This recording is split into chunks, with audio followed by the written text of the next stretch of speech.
Seja muito bem-vinda, muito bem-vindo ao podcast EduCast.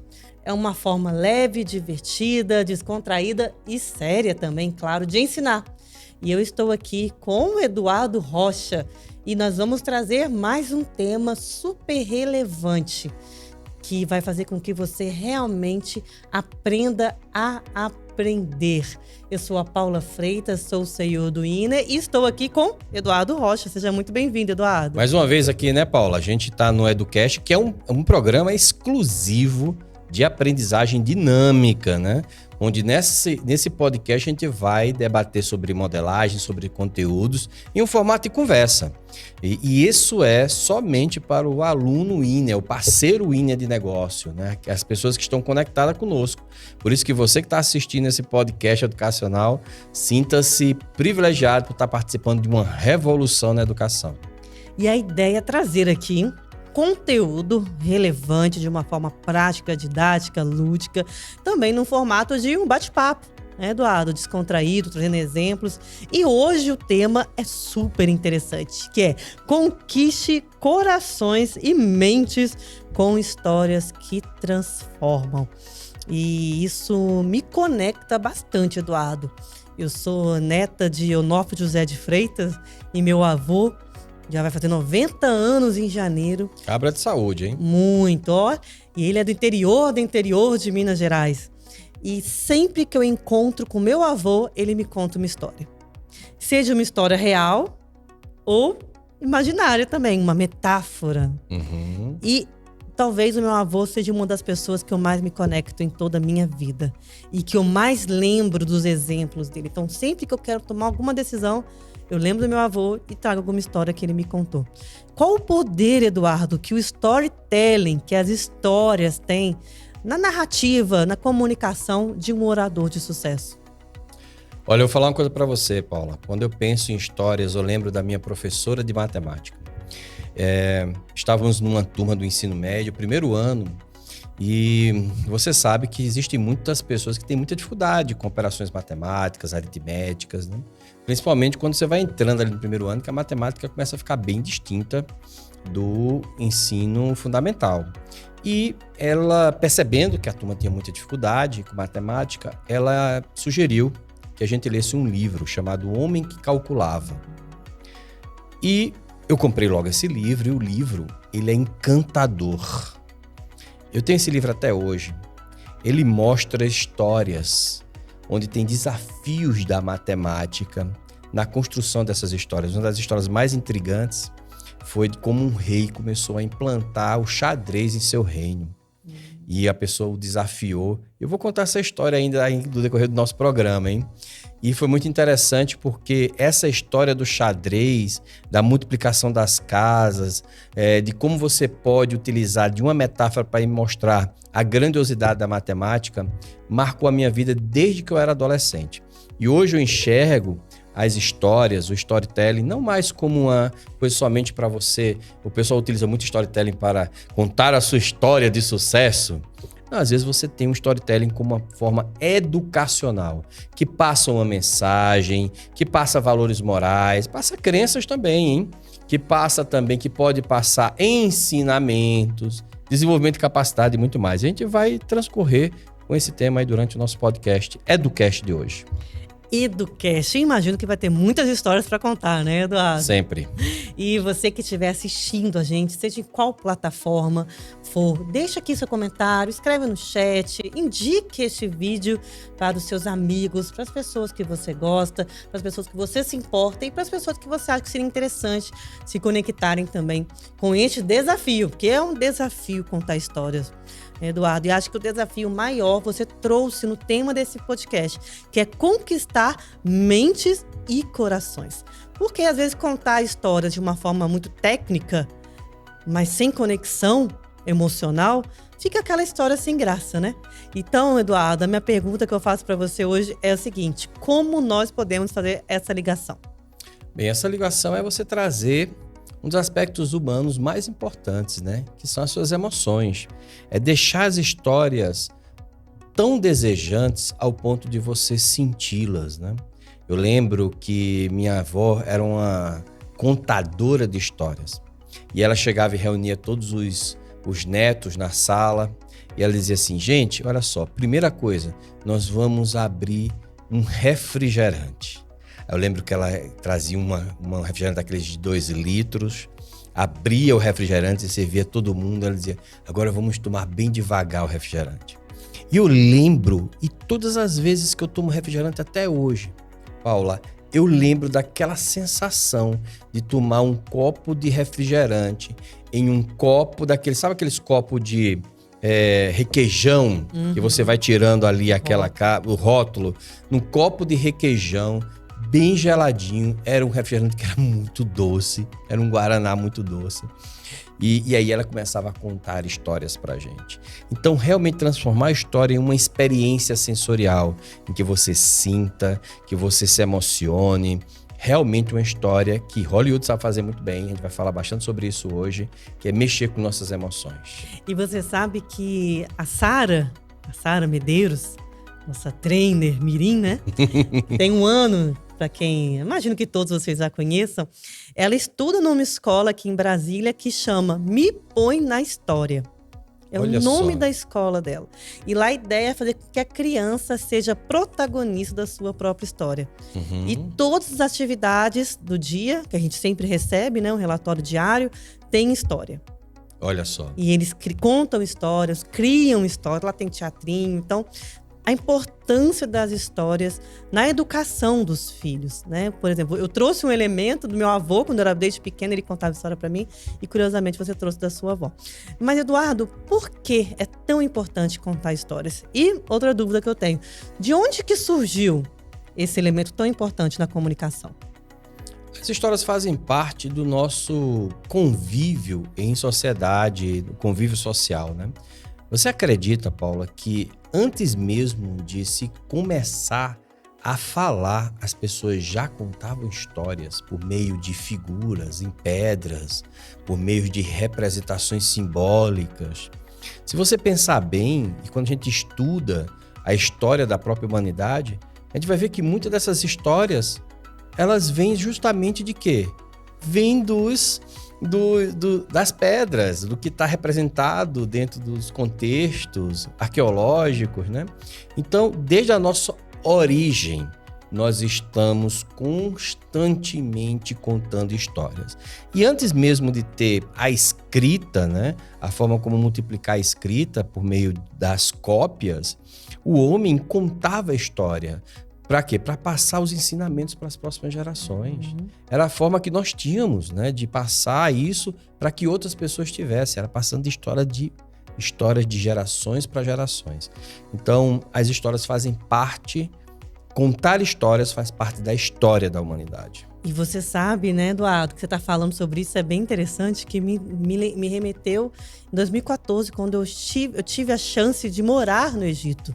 Muitos alunos me perguntam isso. Eu exerci um trabalho lá na Embaixada do Brasil, era diplomata. E lá no Egito é muita história, né? A magia dos egípcios. Eles contam história o tempo inteiro.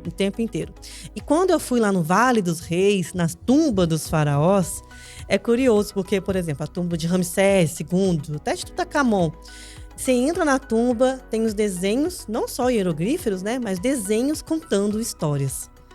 Então é desde a pessoa, né? O faraó chegou no mundo, como foi a história dele, até a passagem, né? Se conta como é feita a pesagem do coração, a transição para o mundo espiritual. E você vai entrando na tumba até chegar na múmia, né? Do sarcófago ali, olhando as paredes, as pinturas. E passa um filme mesmo, né? Você vai ligando ali as histórias. E dizem que essas histórias tinham que ser escritas para a eternidade.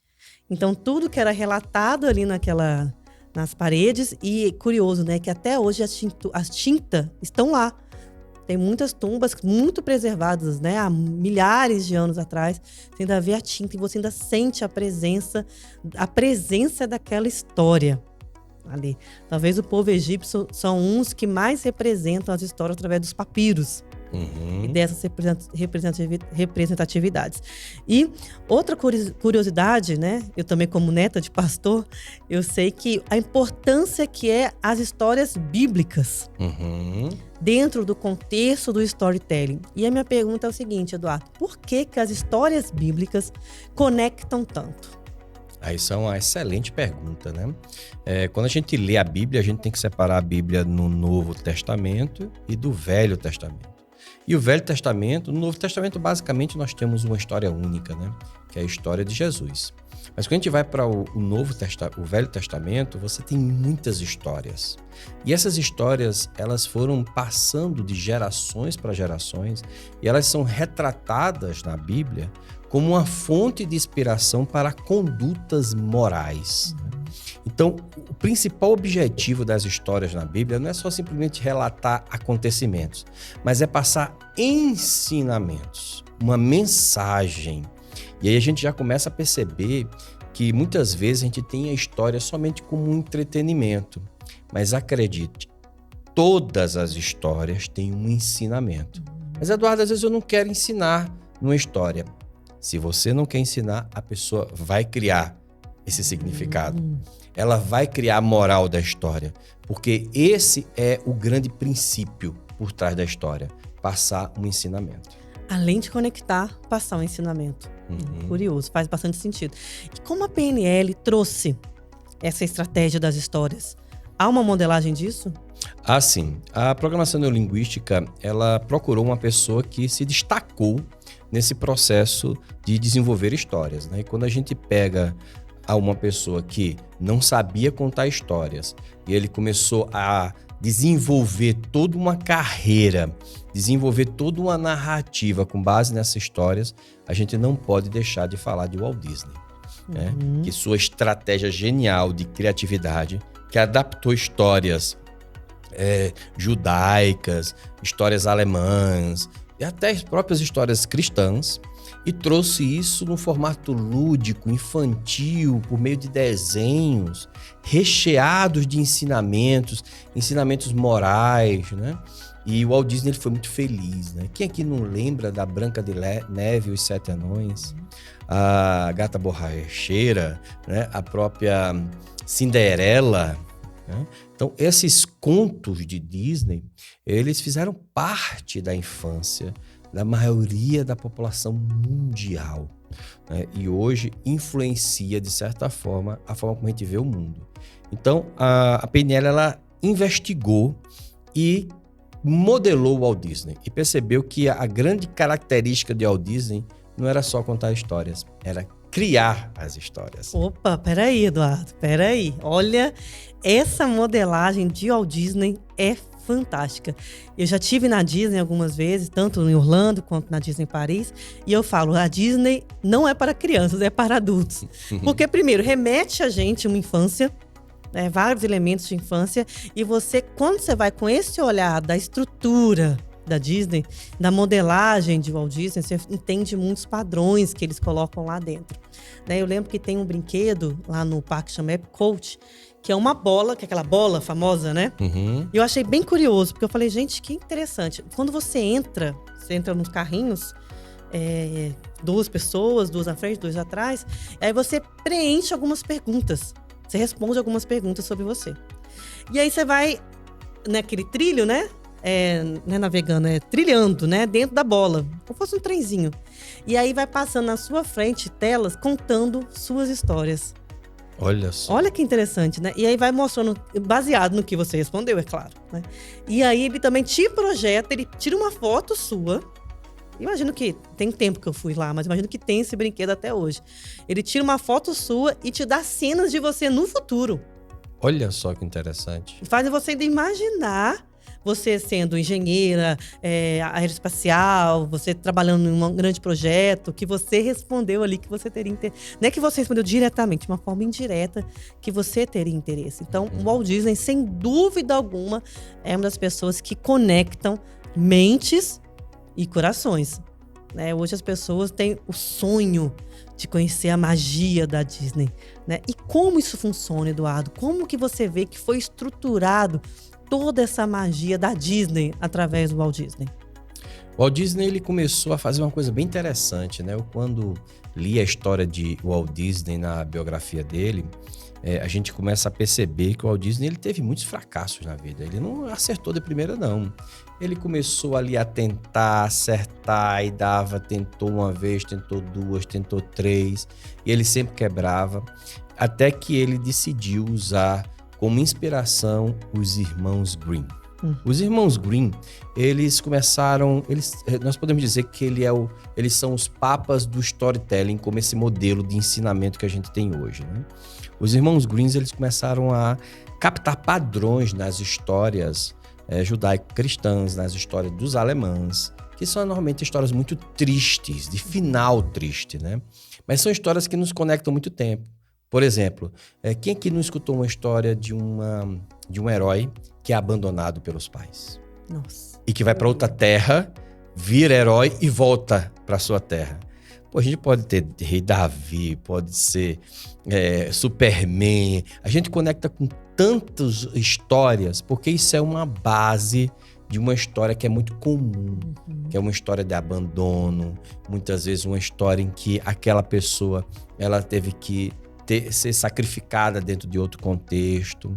Só que os irmãos Grimm, normalmente as histórias dele eram muito fiéis com as histórias judaico-cristãs, né? As histórias dos alemães, daquela época e tal, etc. E o que foi que o Walt Disney fez? O Walt Disney fez o seguinte, ele conservou a mesma estrutura, só que ele colocou o final feliz. Olha. Ele teve essa sacada. Ele disse, não, na minha história vai ter uma mulher invejosa que vai tentar matar uma criança porque ela é mais bonita. Vai ter uns 7 pessoas que vão querer projetar. Ela vai morrer envenenada, só que ela vai ressuscitar com um beijo de um príncipe. Olha, então, essa é a estrutura do Walt Disney? Vamos repetir, Eduardo? Curioso. Ele modelou, é uma história trágica, ela tem um desafio no meio da história, ela traz um componente emocional do cotidiano, mas ela tem um final feliz. Olha só, me lembra muito da história da Moana, que eu adoro, né? Que é uma... Não nem é colocado como princesa, né? Da Disney, mas é justamente isso. Ela vive no seu local, na sua ilha, e ela foi nascida, predestinada para ser a sucessora. Só que ela viu o mar, ela se sentia atraída, desafiada a ir além. No coração dela. Aí tem a figura da avó materna, né? Que apoiava ela no processo. Mas o desafio era justamente isso. Ou ela ficava, ou ela ia além. E tem um final feliz, que eu não vou contar, né? Se você não assistiu o filme, assista, que sem também spoiler. É um filme que... Primeiro porque a nenenzinha é a cara da Sarah. A Moana bebê é a cara da Sarah. Então, a Sarah mesmo ficou, se vendo na TV. E porque é uma história que não é só para crianças, mas para adultos também. Então, interessante essa estrutura. Então, isso é uma estrutura também de storytelling? Primeiro, Eduardo, o que é storytelling? O storytelling já é uma estrutura que foi criada a partir dessa composição de histórias, onde o principal fundamento é passar uma mensagem de forma voluntária. Então, quando eu digo que eu estou construindo um storytelling, eu tenho que ter uma estratégia, onde dentro dessa estratégia eu vou passar o quê? Eu vou passar valores, eu vou passar crenças, eu vou transmitir emoções, eu vou contar como um personagem ele foi desafiado e ele alcançou um determinado sucesso. Qual é o objetivo disso? E toda vez que eu crio essa história, invertendo esses elementos e torno essa história, por isso que é telling, né? Storytelling. Telling vem de telas, né?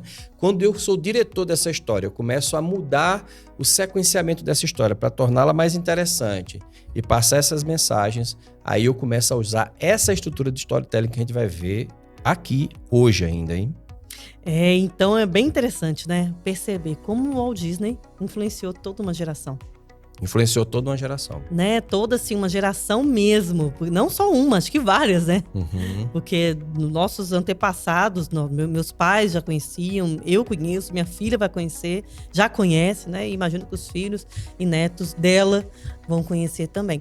E como ele trouxe, né? A fonte dele, então, foi esses irmãos Grimm, né?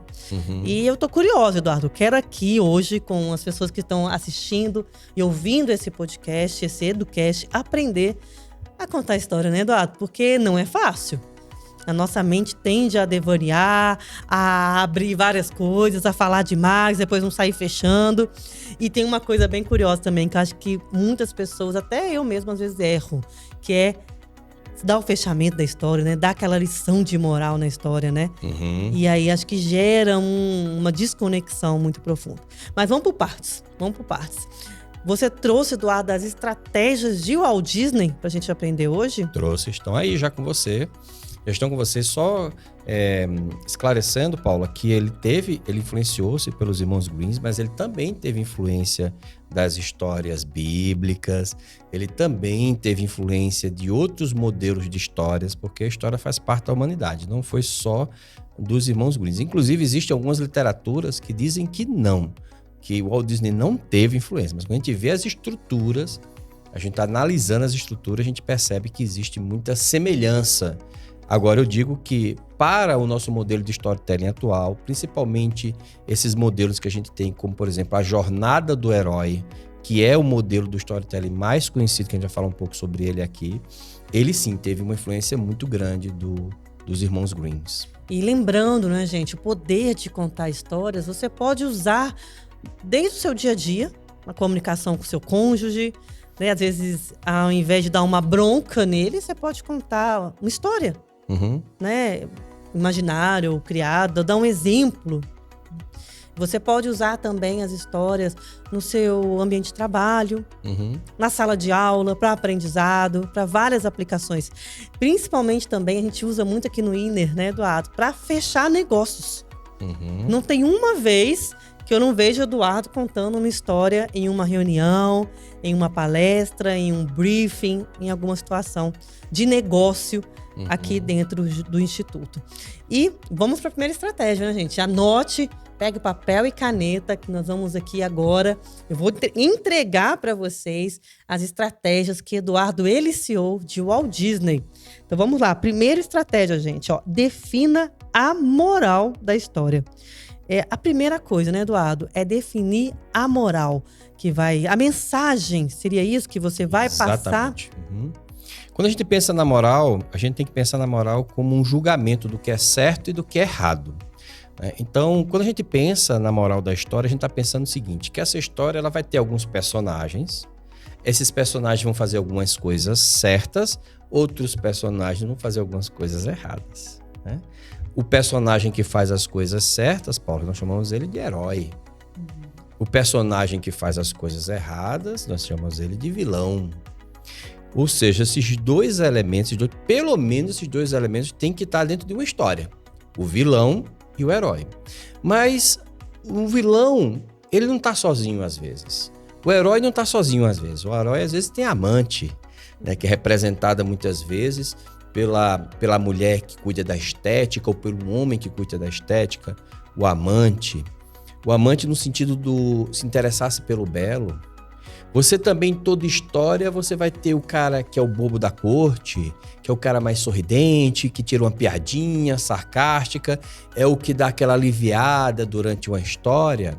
Você vai ter o cara aventureiro, o cara que gosta de se desafiar, ou seja, você vai ter vários personagens, cujos esses personagens vão passar por desafios.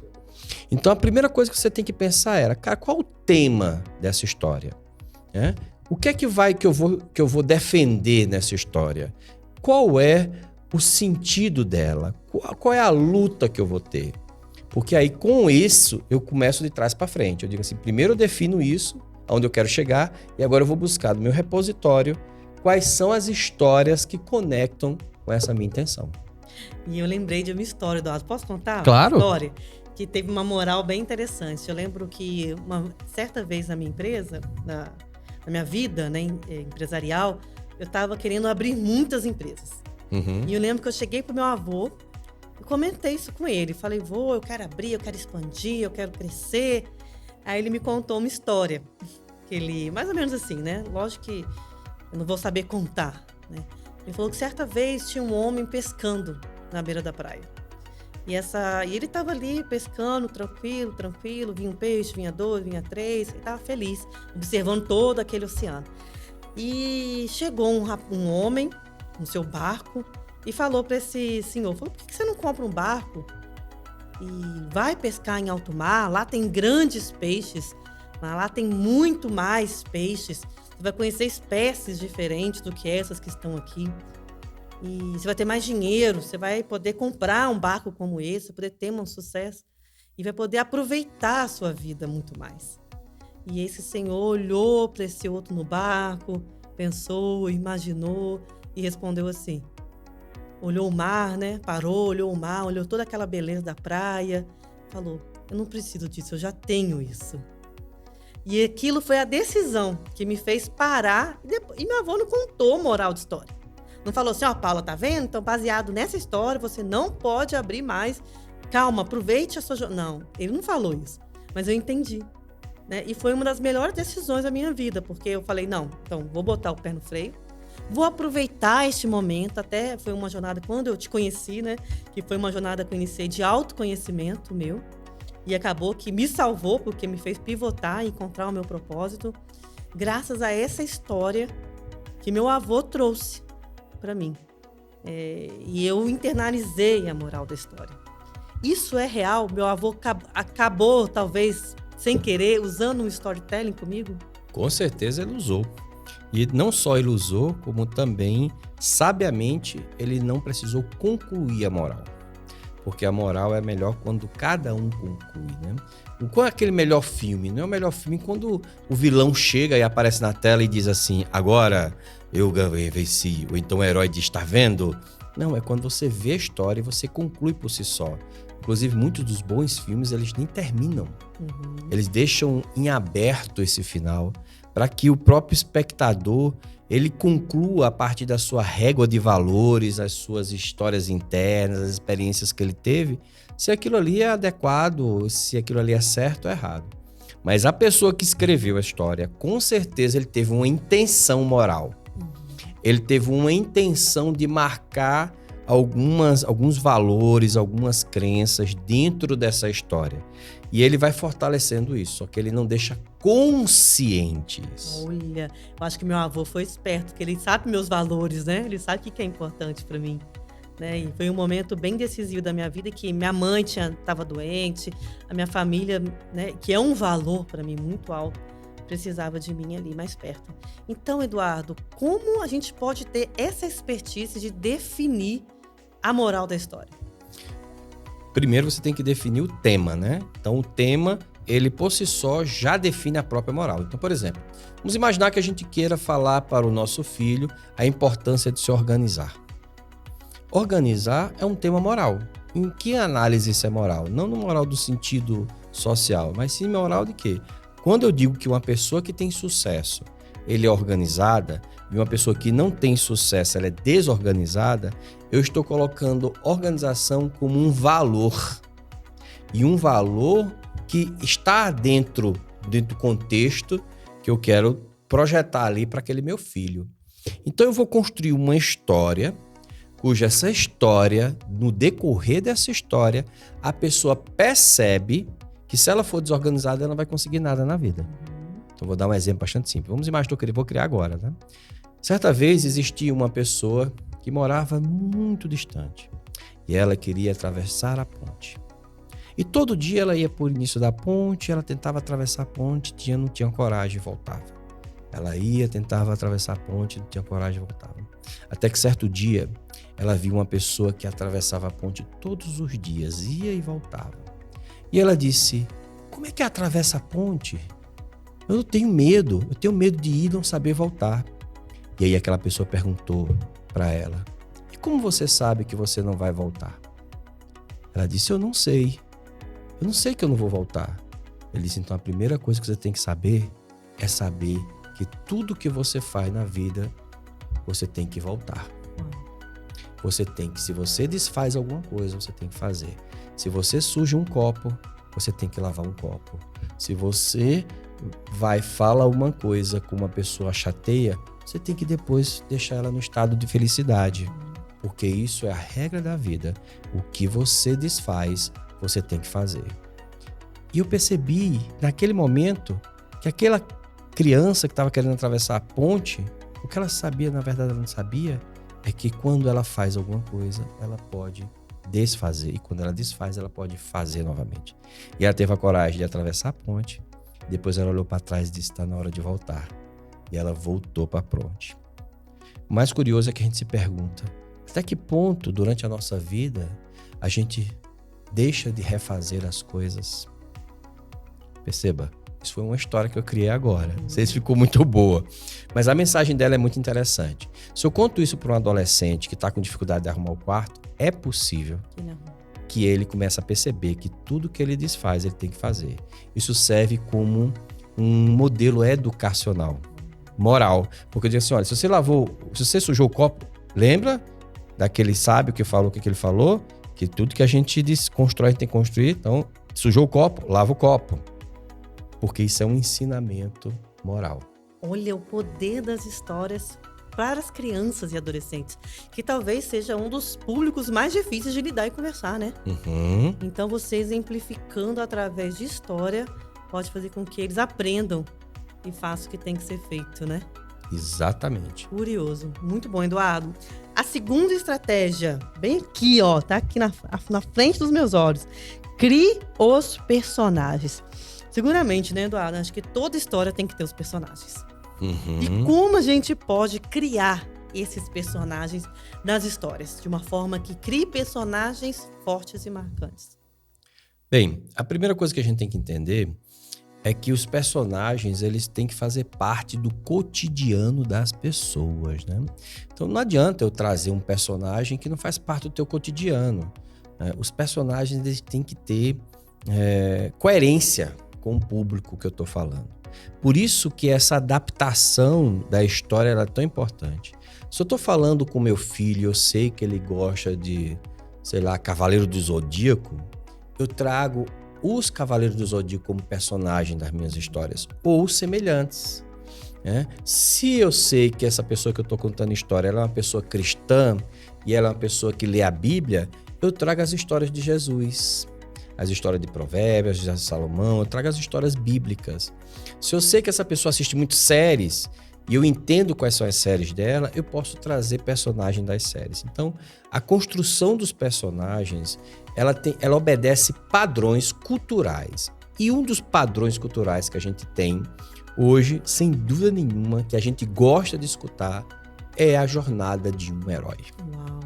É quando a gente vê o herói se ferrando e ele vai ali, ele aprende alguma coisa, ele vai se esforçando, ele tem um mestre que ensina ele e ele tem um desafio. Normalmente ele teve uma perda importante na família, ele teve uma perda importante na vida e ele vai se recriando e ele vai aprendendo até que ele tem uma luta final contra o grande mal. E ele vence. Uau, isso mesmo. E ele não só vence, ele leva esses ensinamentos, volta com esses ensinamentos para casa e leva para os seus familiares, leva para a sociedade. Ele começa a multiplicar isso.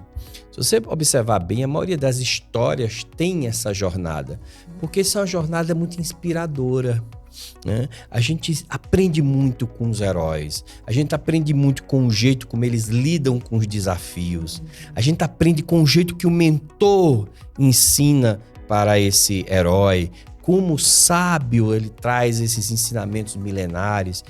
Quem aqui não aprendeu com o seu Miyagi em Karate Kid, né? Quem não lembra aqui do Daniel San limpando o vidro, né? Treinando. E treinando, e quando ele foi na luta, ele fez o gesto automaticamente. Então, esses ensinamentos, eles são passados nas histórias e são extremamente impactantes do ponto de vista emocional, porque eles nos conectam com as nossas histórias. Então, as histórias... Os melhores personagens são aqueles que conectam com nossas histórias. E o padrão universal que a gente adora escutar é, sem dúvida nenhuma, a jornada do herói. Sem dúvida alguma. E se você pegar um filme recente que lançou, tem a jornada do herói. Com certeza. Principalmente os de Hollywood, né? Todos têm essa estrutura, uma série da jornada do herói. E, por exemplo, uma história bíblica, como a história de Moisés, que foi abandonado, foi, né? Encontrado pela filha do faraó no Egito, cresceu naquele ambiente, libertou o povo da escravidão, levou ele em direção à Terra Prometida, não chegou na Terra Prometida, isso traz uma ótima lição pra gente, né? Uhum. Mas deixou um legado, né? E até o seu povo chegarem na Terra Prometida. Então, todas as grandes histórias, olha que padrão de estrutura a gente tem, né, Eduardo? Desde as histórias, não só bíblicas, mas vários contos e fábulas, até anteriores à Bíblia, traziam já essa jornada do herói.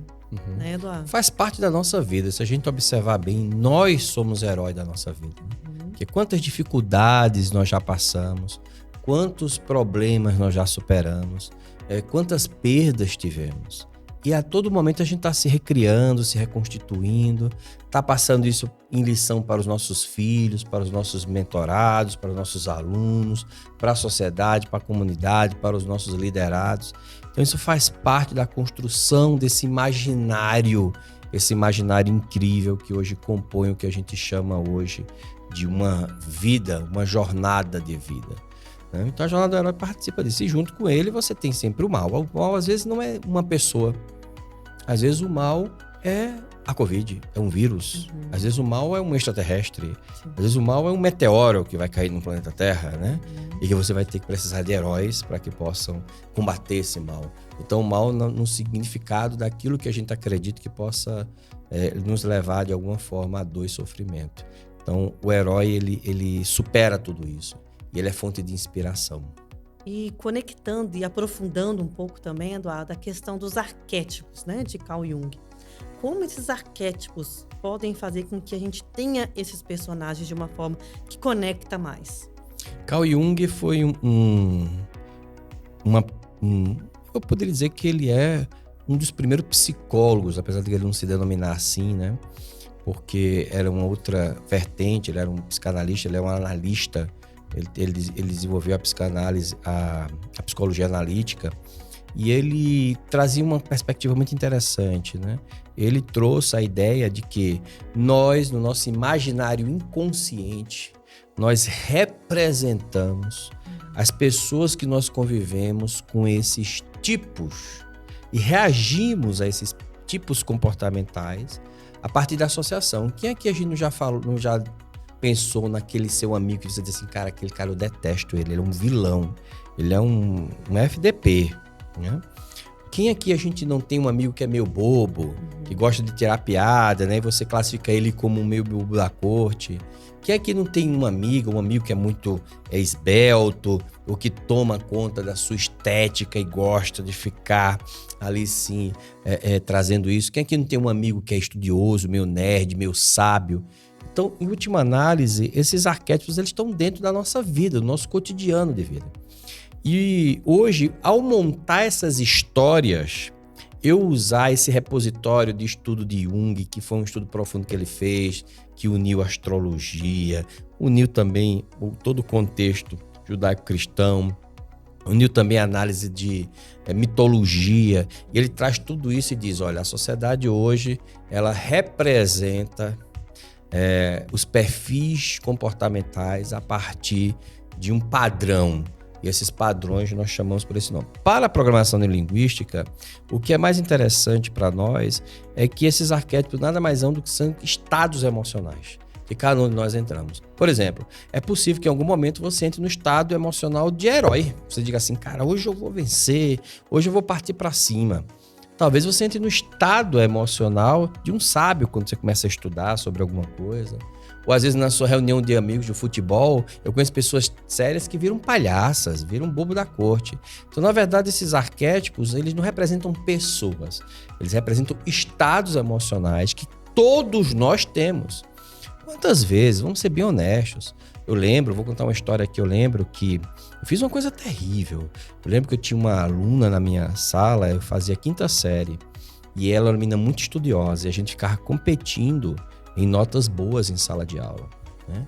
E eu num ato meio de, talvez de inveja, né? Ou talvez querendo prejudicá-la de algum jeito, que eu não poderia, porque ela tirava sempre nota melhor que eu. Quando ela estava chegando do intervalo, eu percebi que ela veio correndo e não olhou a cadeira. Sabe o que foi que eu fiz? Eu puxei a cadeira. Ela caiu no chão. Eu lembro que eu fui chamado na diretoria e a diretora disse assim, olha, você fez uma coisa terrível. Me deu uma lição de moral, eu fiquei tão mal. Na minha cabeça eu tinha feito só uma brincadeira. Depois que eu tomei consciência que a menina ela se machucou gravemente, né? Eu lembro que o castigo foi ficar, nessa época os colégios só tinham um turno. E eu tive que vir durante o mês, de manhã e à tarde. E à tarde eu tinha que ficar estudando lá, escrevendo textos para a diretora como forma de castigo, né? Foi um ato de um vilão, entende? Foi um ato em que a gente pensa ali só no seu benefício próprio. Claro que quando a gente vai ficando na vida adulta, em algum momento a gente evita fazer isso, mas que vem aquela vozinha, né? Quantos de vocês não teve aquela vozinha, vai se fuder comigo, né? Vai se ferrar, eu vou fazer isso, né? Então nós temos todos esses estados, só que a gente elicia, né? Você starta aqueles que são mais aderentes à tua vida, também por uma questão moral, ética, né? Mas eles estão dentro de você. E aí, Eduardo, eu te pergunto, quais são os personagens que não podem faltar em uma boa história, Eduardo? Eu já antecipei aqui, né? O herói, tem que ter o herói, né? Tem que ter o vilão. É bom demais de uma história que tem um vilão, né? Mas tem que ter também, tem um personagem que é muito negligenciado aí e que muitas vezes a gente não vê muito, mas é o mago. Olha. O mago é aquele cara que é meio misterioso, a gente não sabe muito. Ele aparece no meio da história sempre para trazer uma saída para o herói. Ele é coadjuvante, né?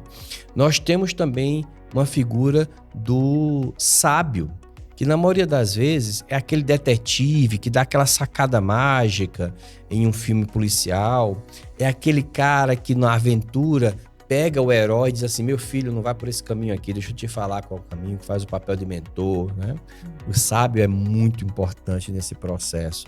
Ele acaba sendo o grande... desvenda muito dos mistérios do filme, né? Você também tem um personagem que às vezes ele não fica tão evidente, mas ele é muito importante. Eu diria que ele é um dos mais importantes, que é o aventureiro. Sabe aquele cara que normalmente é meio rebelde, ele entra ali no personagem porque ele quer quebrar o padrão. Tem a figura também do arquétipo do rebelde, que em algumas literaturas separam do aventureiro, né? Que é aquele cara meio fora da curva, que é o contra a cultura. Né? Muitos até associam como um anti-herói, né?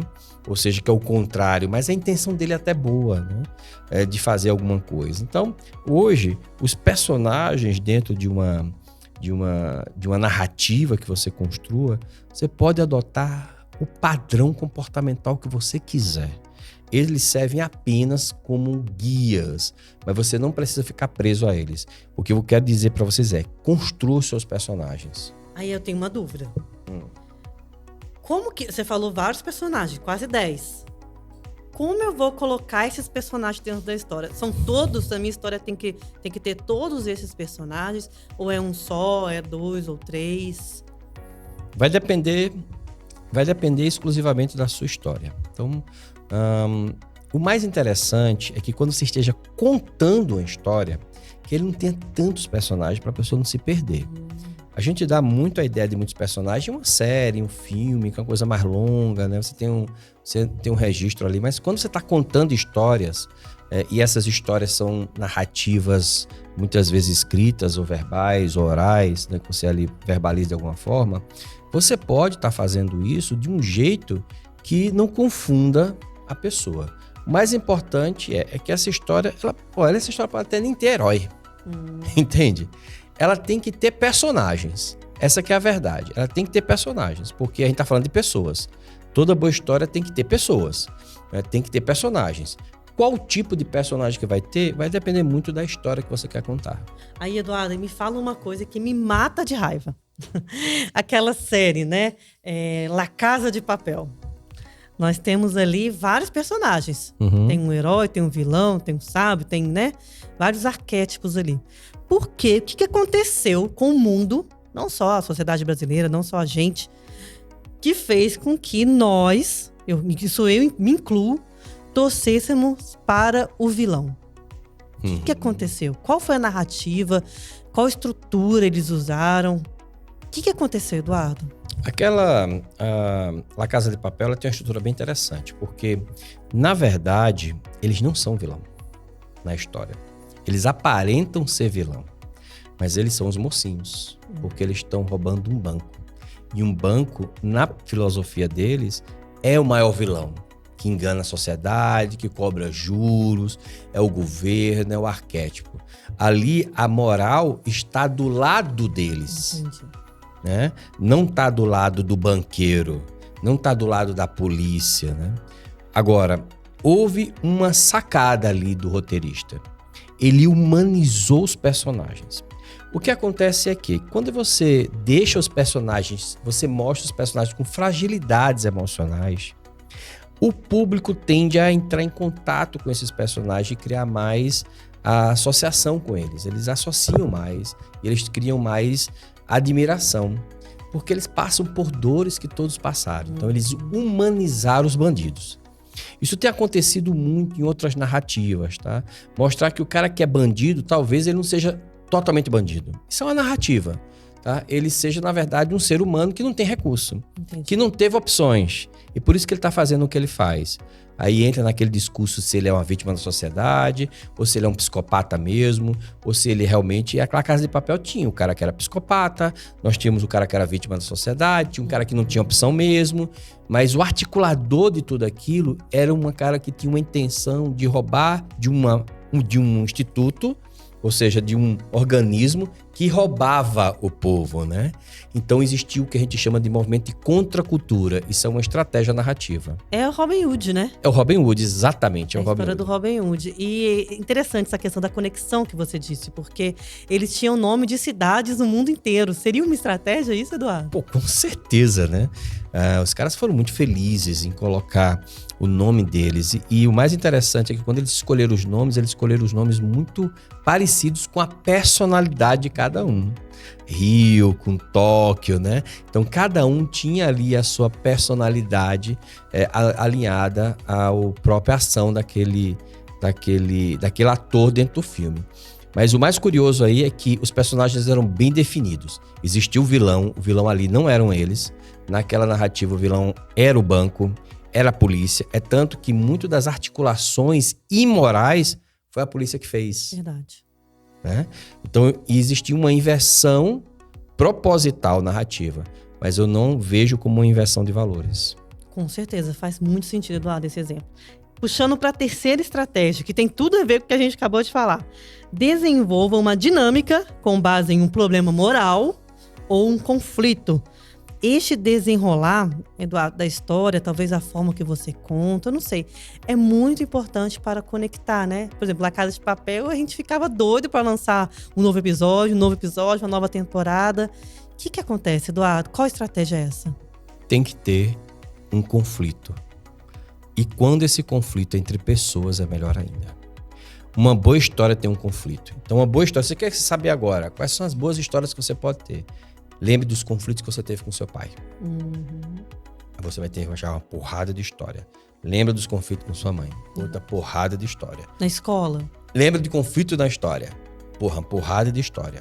Lembra dos conflitos que você teve no trabalho. Porrada de história. Lembra dos problemas que você passou que te trouxeram sofrimento real, trauma. Porrada de história. Basta você lembrar dos conflitos morais que você teve, dos problemas emocionais que você passou. Agora, o melhor de tudo é que lembre-se, se você estiver dentro do padrão do storytelling, essa mensagem ela tem que ser passada moralmente ao final. Ou seja, você tem que mostrar como você resolveu isso. Como você passou por isso. Quais foram os aprendizados que você teve.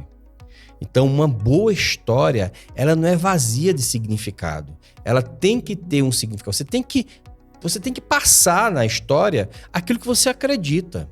Eu costumo dizer o seguinte, todo empresário, ele tem que saber contar a história da sua empresa. Hoje você me viu contando a história da minha empresa aqui, né, da nossa empresa aqui hoje. Por quê? Porque você tem que aprender, entender quais foram os valores que fizeram aquela empresa surgir. Como é que o empresário não sabe contar a história, não sabe colocar os valores dentro da história, não sabe colocar as crenças dentro da história? A primeira coisa, você tem que saber a sua história. por onde você passou, da onde você veio e para onde você vai, né? E essa história ela tem que ser contada e repetida várias vezes, para que você possa até não se perder no meio do caminho. É por meio das nossas histórias que a gente se conecta com nossos valores essenciais e fundamentais. Então as histórias elas não são somente uma técnica de conexão e de levantamento de emoções, mas também trata-se de uma estratégia de vida. E eu gostaria de terminar com um Betinho, quando ele diz: existe um jeito de viver a história, existe um jeito de contar a história. Quando você usa as estratégias de storytelling, não é que você vai mentir a história, você só vai contar a história de uma forma que deixe mais claro as etapas que você passou para se associar melhor com aquelas experiências que as pessoas têm. E olha, isso, duas coisas, Eduardo, que você falou bem interessante, que me lembrou de duas histórias. Primeiro, né? A associação que a gente faz de repositório das nossas histórias através dos nossos traumas passados. Eu vi uma vez, querendo ou não, aparece muito sobre educação de pais, de filhos, né? Eu nem falo de filhos, eu falo educação de pais e filhos, porque a gente tem que se educar, né, para educar os filhos. E aí fala que uma mãe contou no Instagram que ela, todo dia à noite, o filho dela já tinha 6, 7 anos, falava assim, na hora de dormir, falava: certa vez, filho, lá na escola, um amiguinho me chateou. Aí ela sempre contava, começava a contar uma história, imaginava, criava, até que certo dia, o filho dela fez aquela sensação assim de alívio e contou para a mãe que ele também estava sofrendo bullying na escola. É uma forma que ela viu de contar uma história para fazer com que o filho se conectasse com ela e se sentisse à vontade de falar, contar aquele problema que ele também estava passando. Exatamente. Né? Então isso eu achei bem interessante. E essa questão também de você saber vender a sua empresa sem vender contando histórias. Quando a gente traz algum empresário aqui no podcast, a gente sempre pergunta como começou, como surgiu, como vocês conheceram, quando é sócios, porque assim a gente consegue identificar alinhamento de valores, alinhamento de negócio, alinhamento de propósito da empresa. E um empresário que não sabe vender a sua empresa, provavelmente ele não sabe contar a história.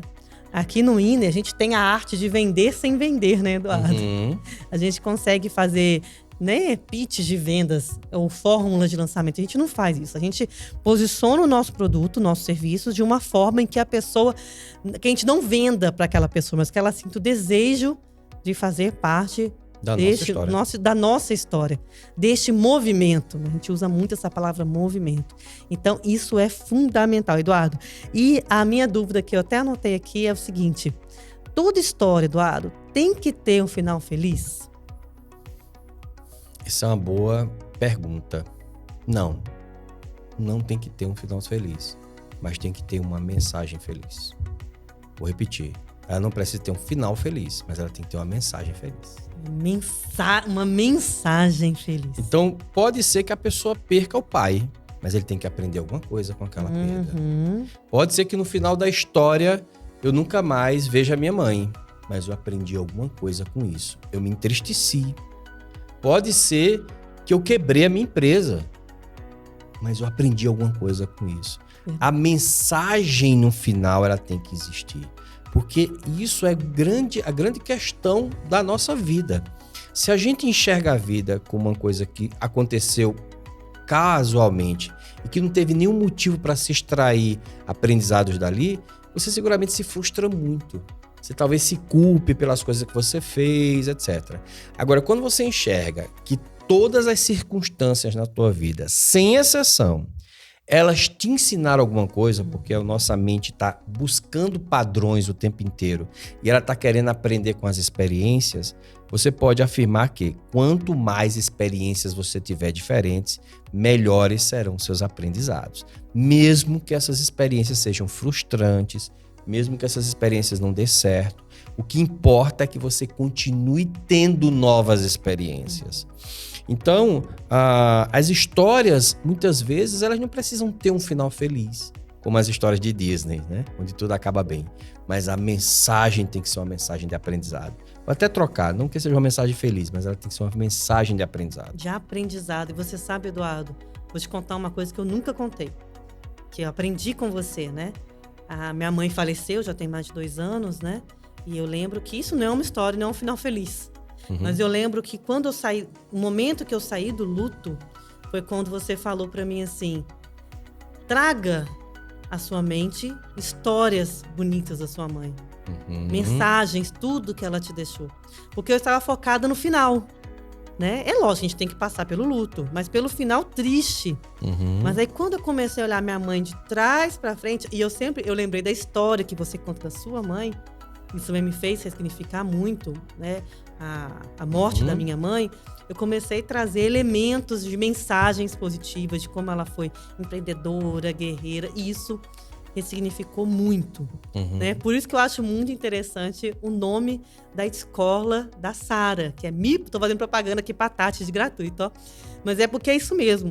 A nossa narrativa é muito interessante. Então, me põe na história, porque nós vivemos histórias diárias. Em que a gente quer ser valorizado, ser visto, ser notado. A gente quer ser um personagem. A gente vai ter uma jornada, vai ter um ensinamento, vai ter um aprendizado. E tudo baseia na narrativa, nas histórias que a gente conta para nós mesmos, né? Todos os dias. Acho que é o acordar, né? Hoje eu tive uma noite de sono terrível, né? Em que a Sara tá com o dentinho nascendo, então ela acordava de hora em hora chorando, querendo mamar. Mas o que acontece? Eu mudei a narrativa, né? Eu vi uma forma de trazer. Quando eu acordei, eu contei uma história para mim que bom, agora eu estou com a minha filha, vou para a escola, Perfeito. Eu vou ter um dia maravilhoso. Então eu mudei a minha narrativa, ou eu poderia ficar naquela história, naquela narrativa o dia inteiro e talvez nem estar aqui, né, com vocês ao vivo. Então esse é o grande ensinamento da nossa vida, né? Nós vivemos de histórias. Nós sabemos que as histórias, elas conectam, mas não conectam a todos do mesmo jeito. Cada um vai dar um significado diferente para as emoções vividas durante a história. Como usar, Eduardo, essas histórias na prática? Um palestrante, um orador, como ele pode usar storytelling real? É no início da palestra, é no meio, é no final? Como que faz, Eduardo? Conta o seu segredo. Na verdade, ele pode usar sempre, né? O que ocorre é que se um bom palestrante ele tiver um bom repositório de experiências, ele vai ter boas histórias para contar. Porque pensem comigo, se hoje você diz assim, caramba, olha, eu vou ensinar uma pessoa como ela ter resiliência. Você não tem nenhuma história sobre resiliência? Ah, eu quero falar sobre autoconhecimento. Você não sabe nenhuma vantagem de se ter autoconhecimento. Você não passou nem por nenhuma circunstância onde você tem isso. Às vezes o que acontece, Paula, é que as pessoas elas querem contar histórias extraordinárias. E no storytelling a gente prega o seguinte: toda história pode ser uma história extraordinária, desde que bem contada. Quando você usa as estratégias corretas e a programação neurolinguística, ela te ensina estratégias e modelos para você tornar essa história uma história assertiva. Atrativa. Uma história atrativa, que ela tem a modulação das emoções, mas ao mesmo tempo passa a mensagem que ela deseja. Então, eu vou voltar aqui para você que estiver ouvindo, assistindo esse EduCast, possa anotar, gente. Ó, primeira estratégia: defina a moral da história. Importantíssimo. Segunda, crie os personagens. Então, a gente ensinou aqui como criar esses personagens. E a terceira estratégia é desenvolva uma dinâmica com base em um problema moral ou um conflito. Eduardo, sensacional aprender de uma forma prática a contar histórias. E não tá no script, eu quero te dar um desafio. Sim, vamos lá. Eu vou te contar uma história do meu jeito. Não vou aplicar storytelling. E eu gostaria que você aplicasse storytelling. Pode ser, Eduardo? Pode, claro. Vamos lá. Aceita o desafio? Com certeza. Então vamos lá. É história real, tá, gente? O meu avô, e o George tá aqui, ele sabe que todas as vezes que eu encontro... Tô falando do meu avô de novo. Eu encontro com meu avô todas as vezes. Eu e ele somos muito apegados. Ele é meu padrinho, meu avô, ele é minha referência e tal. E ele conta que quando eu tinha 5 anos de idade, 6, tava na primeira turma ali da infantil, na escola, eu sempre ia, ele me levava na escola. E diz ele que eu ia, descia do carro com ele, mãozinha dada, aquela coisa toda, e eu ia andando, caminhando. Quando eu chegava no portão da escola, eu virava para ele e falava assim: vovô, eu sabo. E aí eu saía correndo, dava um beijo nele, saía correndo, ia até a porta da sala, mas sempre ele fala: Paula, todas as vezes, mesmo você falando eu sabo, você chegava na porta da sala, olhava para trás e me dava um tchau. E sabe, Eduardo, que todas as vezes que eu tenho medo de fazer uma palestra, iniciar um curso, como às vezes eu inicio um curso seu, que é uma responsabilidade tremenda, me vem essa frase do eu sabo. Né? Eu lembro quando eu estava na faculdade de engenharia, que eu ia fazer aquela prova de cálculo 3, eu lembrava dessa história e falava, eu sabo, eu vou fazer. Essa foi a minha história, Eduardo. Como você pode botar isso no formato storytelling? Vamos lá, vamos pensar. Primeiro, qual é a moral que você quer passar? Você quer passar a moral de que os ensinamentos que você tem na sua infância, eles podem ser usados na vida adulta. Ou seja, você tem ali um gatilho que você pode usar e que você usa. Qual é a outra mensagem que você quer passar? Que muitos de quem nós somos são fruto dos ensinamentos que nós temos dos nossos pais, dos nossos avós. Ou seja, de certa forma você quer passar para o público um certo alinhamento familiar, porque família é um valor para você. Então, como é que eu recontaria essa história para deixar ela melhor? Bem, eu não sei quanto a vocês, mas eu já tive muita dificuldade de realizar algumas coisas na minha vida. E durante algum tempo, uma angústia me acompanhou. Eu travava. Eu não sabia o que fazer. Até que certo dia, eu estava lembrando como é que eu ia para a escola. Eu não sei quanto a vocês, mas ir para a escola para uma criança sempre é uma situação muito desafiadora. Porque, afinal de contas, a escola é o primeiro lugar que a gente vai quando a gente vai se distanciar dos nossos pais, das pessoas que a gente ama. É natural que quando a gente deixa a gente para a escola, a gente sempre olhe de lado, olhe para trás, para saber se aquela pessoa está ali mesmo. Sabe aquela coisa de, será que ela vai estar ali quando eu voltar? Ou quando acabar a aula? Talvez por acreditar que um dia você seja abandonado. Eu já tive essa sensação de que talvez eu iria ser abandonado. Mas quando eu era muito pequenininha, meu avô sempre me deixava na escola. E eu tinha uma expressão que eu sempre falava quando estava no portão. Eu dizia, olha, quando eu estava chegando perto da escola, eu olhava para ele e dizia, eu sabo, ou seja, eu sei. O eu sabo ali era dizendo, eu sei. Em algum momento, quando eu fui fazer isso, eu duvidei. Será que realmente eu sei? Eu olhei para trás, estava o meu avô olhando, eu olhei a escola e eu pensei, e se ele um dia não estiver ali? Como é que eu sei? Naquele momento, mesmo sabendo que ele iria voltar, eu voltei. Mas o mais curioso é que depois passou o tempo, eu amadureci, saí de casa e fui trabalhar e eu estava aqui em Brasília, sobre uma situação muito desafiante. Eu olhei para trás e ele não estava lá. Mas quando ele não estava lá, eu lembrei daquela garotinha dizendo, eu sabo. E aí eu enfrentei aquilo e ultrapassei. E segui em frente, porque eu sabia que ele ia estar sempre na minha volta. Uau, Eduardo do céu, eu tô aqui emocionada e realmente essa história conecta, né? E é isso aí, eu sabo. Então eu sempre eu trago esse desafio do eu sabo. E Eduardo, pra gente encerrar, né? Qual livro, filme você recomenda para que as pessoas possam... Eu recomendo o PNL Practice, né? Porque eu acho que foi o curso em que eu aprendi a contar histórias. Eu aprendi a contar melhor as minhas histórias, criar as minhas histórias e trazer isso como uma exemplificação para outras pessoas. Né? Uhum. E tirando o Practice, né, que é um curso fantástico, né, que você aprende essa habilidade. Inclusive, a gente tem uma prática muito legal, que é tipo um teatro, né, Eduardo? Uhum. Que você faz. 2 práticas, que é um teatro que você faz, que as pessoas têm que contar história. E eu tinha tirado essa prática do curso de Practice, eu vou voltar agora. Volta, porque fantástico. 2 práticas que eu lembro que você fez quando eu era aluna. Que até hoje eu sou aluna, né? Mas quando eu era realmente aluna ali, de fato, foi de contar histórias. E uma que você fazia, que a pessoa começava uma história, aí a outra do lado continuava e chegava até uma história final. Então, o que você recomenda, Eduardo, para as pessoas fazerem aprofundar ainda mais nesse tema? Olha, eu digo que a melhor forma de você aprender histórias é você ler livros de biografias. Uhum. Começa a ler livros de biografias. Livro de biografias do Barack Obama, por exemplo, que eu achei um livro extraordinário, repleto de belas histórias. Eu não gosto da ideia, quer dizer, eu não advogo a ideia de que você tem que primeiro aprender a técnica para depois você aprender a contar histórias. Eu acho que você tem que primeiro contar histórias para depois você aprender a técnica. Então, leia livro de biografias. Comece a se habituar a gostar de histórias, a ler a história dos outros, que aí as suas histórias vão começar a acender Tenha bons modelos, claro. Escute boas histórias de quem sabe contar histórias. A sua própria mente vai acender, porque isso é natural, está no nosso DNA. Então, automaticamente, você já vai acender com as suas histórias. Os livros de PNL, eles nos ensinam muitas estratégias para você, de comunicação, para você ficar modulando essas histórias.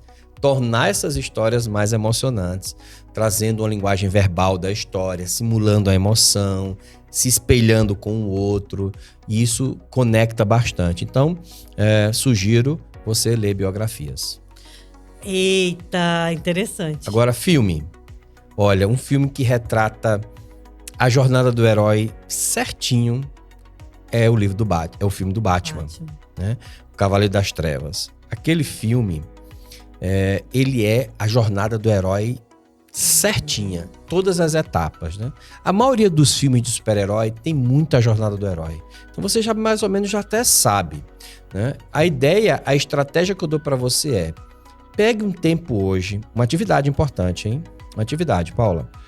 Pega um tempo hoje, escreve tua história. Escreve mesmo. Um desafio que você passou. Depois relê isso e conta de trás para frente. Opa, peraí. Isso é uma forma de criar até um repositório de histórias, né, Eduardo? Exatamente. No lugar de você contar a história sequencialmente, você conta ela de trás para frente. Ou seja, você começa contando o fim da história. Isso faz com que você comece a criar gatilhos de persuasão no início da história para conectar mais a história. Você fez isso com a minha história. Exatamente. Você fez isso com a minha história. Faz muito sentido. Eduardo, eu aprendi demais com esse podcast. Eu ia pedir para você contar uma história pra gente encerrar, mas você já contou a minha história de uma forma fantástica e muito emocionante. Então, eu queria te pedir para deixar uma mensagem final para quem estiver assistindo esse podcast.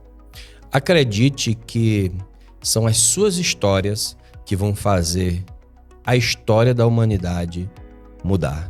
Portanto, conte suas histórias. Uau, é isso aí, gente. Educast é uma forma divertida, leve de aprender.